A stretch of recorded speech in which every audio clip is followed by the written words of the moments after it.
And if all things are in place, we would like to start now. So I'm going to invite Sarah back to our stage. So we've got questions here that I would like to pop on the screen for you, which we just received earlier. So one of our students asked, how long has 012 been working with PHC? Well, our current student has been with us 12 months, so she's just finished her first 12 months. But we've worked with 012 before, and we are very much looking forward to being able to work with them again in the future. Thank you for that. And now carry on from that as well. Stephanie got another question. How well had 012 student been performing at PHC, and any Vietnamese success story? Yeah, I mean, the student we currently have, I was actually on email correspondence with her this morning. She's back home, but she's been doing really, really well. Her English has just come on so well in the 12 months since she's been with us. And I know that she's really enjoyed being in full lessons, so she goes into all our curriculum lessons, so she has a full teaching timetable. But on top of that, what she also has is she has specialized English as an additional language lessons during the week, and she gets 4 of those lessons separately as well, and that's really helped her English. But she's in the boarding house and she's speaking with everybody, and her English has improved dramatically because of that, and she's really taking part in everything that we have to offer. So she's having a great time. Thank you.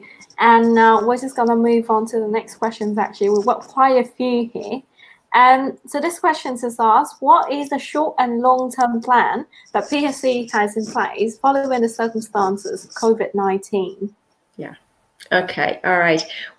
We all know that this is something that we have to be very careful about, and I know that it's been a very worrying time for everybody all around the world. And I'd just like to say I hope everybody is safe and well wherever you may be.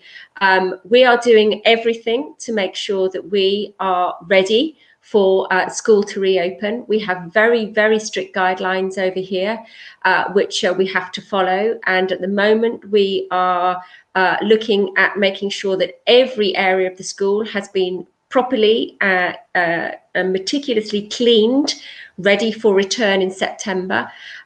We have all the PPE equipment, all the gloves, all the sanitizers, all the soap, everything to clean down everywhere on a regular basis during the days to make sure everything stays clean. We have a very large document that makes it clear that all our students have to be in different sections in the school so that they don't all mix together, because that's part of the rules that we have to take on. Upstairs in the boarding house, it's very clearly marked out, so that the boarders have all their own areas and all their own rooms, and everything is cleaned upstairs regularly. And we actually will have a whole area of the house that will be sectioned off, so that if anybody is unwell, we are able to put them into that section of the house and look after them properly in a sort of isolation ward. All our staff have been and will be trained into how to look after anybody who is unwell, and we will all be trained by the time we start in September on everything to do with cleanliness and making sure that the students are kept in their own groups, and which areas they can go in and which areas they can't use because they have to be kept separate. So there's a lot of information there, but we have got everything under control in terms of what we're going to do to make sure that the whole school is safe. But as I say, we have all the equipment already in place to deal with that. All right, that's actually lovely to hear. And I'm just gonna move to the next question, actually. So we've got another student here. He's asking, I'm 15 years old and I am going to study abroad next year. So which program should I be considering? Okay, so if you, I might need a little bit more detail here on this one, but we do year-long courses if a student just wanted to come for a year, and in doing that you would be immersed in completely into our curriculum, and you would take part in all the different subjects, but you would also have a whole program behind you of EAL lessons, so your additional English lessons as well, to help you, to support you, so that you can access the full curriculum as well. It sounds like your English is pretty good from what you've written here, so I think in that case you probably fit into school pretty quickly by the sounds of things. We do have a lot of program of activities outside of lessons as well, which we try and get all our students to be involved in, so there'll be plenty to be involved there. If you're 15, then it is possible that you could start on a GCSE program with us, which is 2 years, and you would have qualifications at the end of that, which I'm sure you are familiar with if you're familiar with the English system of qualifications. Awesome, thank you for your answer. And also, one of our colleagues had just received another questions from one of our students as well. They were just asking the age group that the college will accept. Yeah, so we start at age 11, and we take students through to the age of 18. But we don't take anybody younger than 11, but we do occasionally have students who, because of the year group they're in, might go till they're 19. So we do have some students in our sixth form who go until they're 19 before they go to university. All right, thank you for that. And then I think some of our some of the colleges that we actually work with, they do offer the options of going for summer school. So I think one of the students also brought that up here. Do you normally have a summer term normally, or is it just, you know, just a break for the student?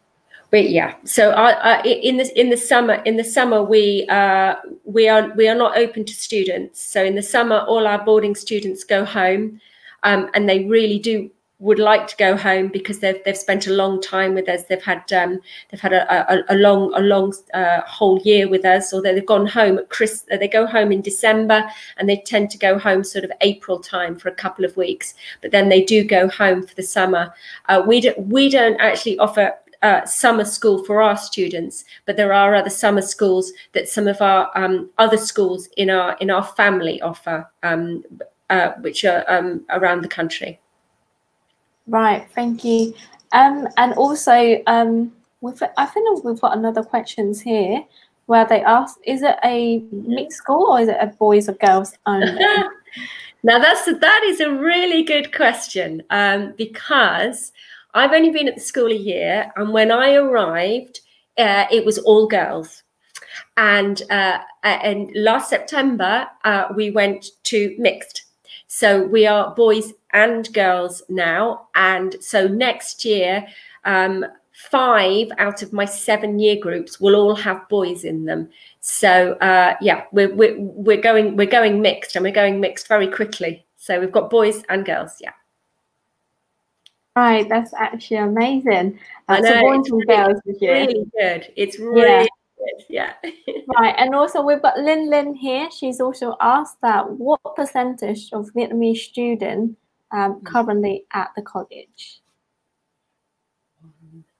I have one Vietnamese student at the moment, and Ivy and I were talking about her earlier, who's the one I was on email with earlier. But our boarding house as a whole, as I said at the start, is very, very diverse. We have students from many different nationalities, and one of the really great things about PHC is that the students really welcome all their students, all their friends in, and an example of that would be that when we've been, so obviously all our boarders had to go home during this last term, but they still did all their lessons online, along with everybody else. We all did our lessons online, and they still dialed in, zoned in for every single lesson, and everybody welcomed them in. And each week they had a boarding meeting, sort of online, because they couldn't all obviously meet all around the world. And even those people who were in places where they should have been fast asleep, they got up in the middle of the night so that they could all have their boarding meeting together, because they are like one big family, and everybody came on the call. It didn't matter whether they're supposed to be asleep or not. everyone came on the call, and they really are like it's their second family. It is their second family. So actually, it doesn't matter where you're coming from, because when you're here, everybody is together, and they really look after each other and support each other really well. Awesome to hear. So we do also support students from other countries, you know, different than Vietnam as well. So I hope that's good news to all of our prospective students out there as well. Yeah. So also, would there be any, I think I should say, scholarship for this skill? I'm not sure. Would there be any accept offers scholarships? Yeah, I think that's what they. Yeah, that seemed to be the case during this this period of time if they do ask the questions. Yeah. So would there be any sort of scholarship or discount if the student accept offers during this time? Yes, we do. We do scholarships. They are based entirely on us having a conversation with each individual student at the time. Some of them are academic, so it's based on if they do well in the tests. In some cases, it's if they've got interests, or they're really good, let's say musically or drama or sport or something like that. And in some cases, it can be a scholarship for something else. But yes, we do offer scholarships. Yeah. All right. Okay. And do you know, like some of the colleges, they do even not only just A level, but they do take student for foundation only. Do we do that here at Princess Helena College? You might have to explain what you mean by foundation. Sorry, is it possible to explain that one a little bit more? Okay, so usually at some of the colleges that we work with, so what they do is that they offer the A level program, and then sometimes when students finish their AS, they have the option to go into the second year of A level or to go for foundation. So do they have that option at Princess? You mean like foundation at university? Yeah. Yes, there is. Yeah, there is the option to do that. Yes. Most of our students do 2 years, and they get full A levels, and then they go to university. That is what most of our students do. But yes, some may only do the first year and then go into a foundation course. Yes. Yeah. All right. Okay. So has any of your students gone to top ranked university? So I think in the UK they're probably mentioning about Russell Group and like, you know, all the top 20, I think. Yeah. Yes. A lot of our students do, yes. But for us, it's about making sure that the course they choose is the best one at the best university they want to go to. But yes, a lot of our students do go to the Russell Group, the top ranked universities, definitely. Yeah. Right. So I think for our student that like never been to the UK before and are still considering if they still go abroad this year, especially to the UK. Mm-hmm. Do you have any sort of reason why you think students still should consider studying abroad in 2020?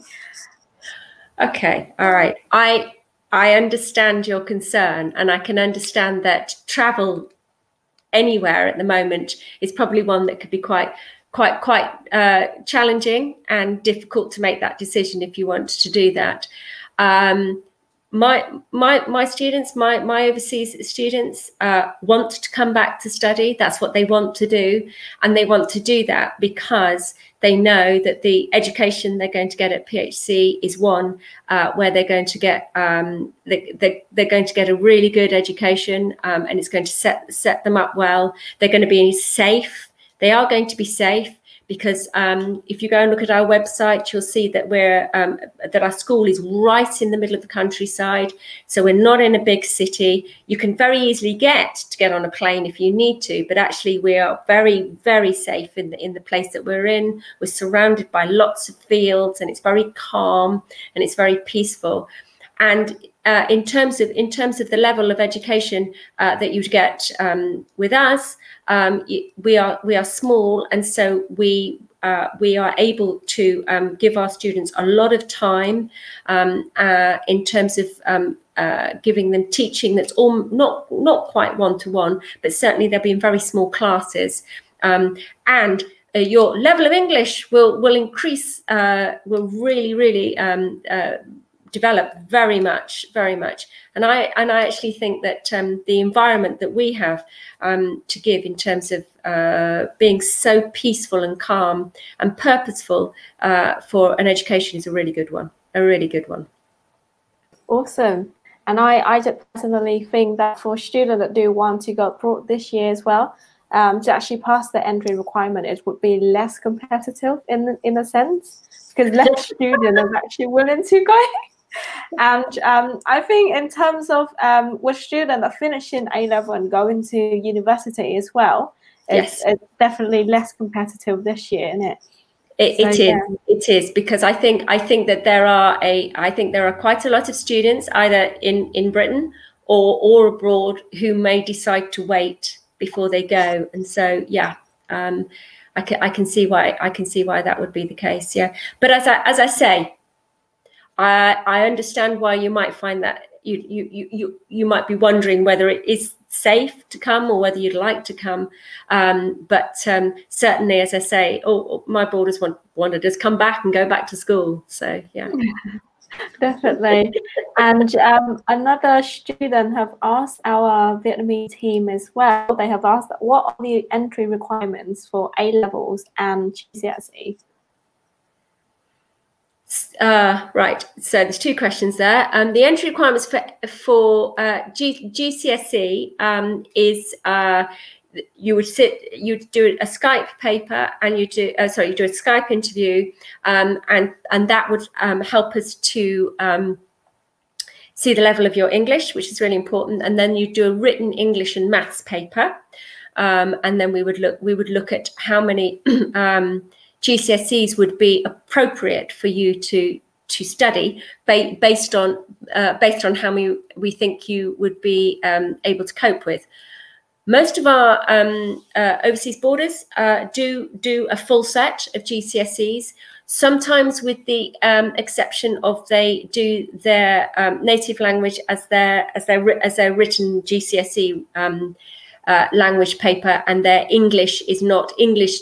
English is a secondary language rather than the English GCSE. Although, to be fair, a small number this year have done full English language and English literature GCSEs. And for A-level, we would hope that you got a GCSE grade 6 or above, or the equivalent of that if you do IGCSE, to study the A-level, just because you need to be able to have that level of understanding to be able to cope with A-levels. But again, we discuss every individual student and their requirements and their entry, because we're all about the individual, and so that's sort of the baseline. But we do talk to every student about entry, and that could be different depending on each student. Right. Okay. I think Lin's also asked for the same questions, which we have just covered. So I hope what Mrs. David just said answers the question that you've got here, Lin. So does PhD offer a lot of extracurriculars? Yeah. So our day finishes at 4 o'clock from lessons, and then we have tea, and everybody goes down and they get juice, and then our dining room makes fresh cakes every day. You have to be careful how many you eat, I have to say. And then so you get your tea, and then you go off and you can either do what's called prep. So you either go in and do study for a couple of hours, or you go to extracurricular activities, and that covers everything from music to drama to dance to sport. We also do debating, and we have an ecological society. We do what's called Duke of Edinburgh, so you can go out expeditions and camping. And we have a lot of spare land, a lot of acres where you can go and run around, and quite a lot of them go and do exercise after school as well. So there's a lot of activities going on. We also do scholar programs. So there's a science club. There's a history club, there's a geography club, there's lots of clubs associated with curriculum activities as well. That's amazing. I want to go back to school now. Yeah, they get really busy. They're really busy. Yeah, those are really busy actually. I was just going to say, so then if you think about the weekends, because obviously for the boarders, what do they do at the weekends, if that was going to be a question coming up? So they have a whole program of activities that they have at the weekends as well. So that starts on a Friday. It won't be at the moment because we know we can't do this at the moment, but normally Friday night is shopping night, and they go off and they get all their snacks and their treats and everything for the weekend, and they go shopping and do that.